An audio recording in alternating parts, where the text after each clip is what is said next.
2010 first patch. என் குழந்தைங்களை கூட்டிகிட்டு நான் யூஎஸ் போயிட்டுருக்கேன். அங்கே என் ஜோதிகாவோட அக்கா இருக்காங்க. ஸோ சம்மர் அங்கே போவோம், சான் ஃப்ரான்சிஸ்கோ போவோம். அப்போ வெளியில் இறங்குற டைமு பிஸ்னஸ் கிளாஸ் தாண்டி வெளியில் போயிட்டுருக்கும் போது ஒருத்தங்க அண்ணான்னு வந்தாங்க. நான் சரி குழந்தைங்க இருக்கும்போது நான் கொஞ்சம் ப்ரொடெக்டிவாக இருப்பேன். இல்லை இப்போ வேண்டாங்க, இப்போ சந்திக்க வேண்டாம், கொஞ்சம் நான் ஃபேமிலியோடு இருக்கேன், குழந்தைங்களோட இருக்கேன், கொஞ்சம் வெளியில் நான் போக வேண்டியது இருக்குது, அப்புறமா பேசலாம்னு சொன்னேன். இல்லை நான் அண்ணா வந்தாப்புல, அப்புறமா கொஞ்சம் கம்மியாக இருந்தாப்புல. நான் வெளியில் வரும்போது இமிக்ரேஷன் கிட்ட வரும்போது திரும்பி கிட்ட வந்தாப்புல பேசுறதுக்கு வாய்ப்பு கிடச்சிது.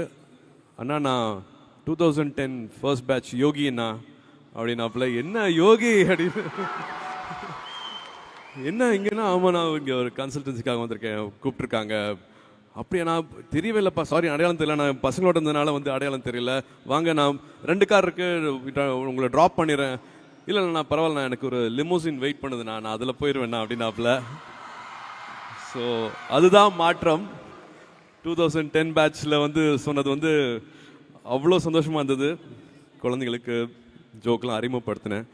அந்த மாதிரி ஒரு சந்தோஷம் எனக்கு வேற எதுவுமே சொல்ல முடியல. படங்கள் வெற்றிகளாம் தாண்டி அதோட சந்தோஷம் வேற மாதிரி இருந்துச்சு. செய்திகளை உடனுக்குடன் தெரிந்து கொள்ள கீழ்கண்ட கேபிள் மற்றும் டிடிஹெச் நெட்வொர்க்குகளில் எம் நாடு செய்தி தொலைக்காட்சியை காணுங்கள். பாதகம் செய்பவரை கண்டால் நாம் பயம் கொள்ளலாகாது பாப்பா. மோதி மிதித்து விடு பாப்பா, அவர் முகத்தில் உமிழ்ந்து விடு பாப்பா. அண்மை செய்திகளை உடனுக்குடன் தெரிந்து கொள்ள இணைந்திருங்கள் எம் நாடு தொலைக்காட்சியுடன்.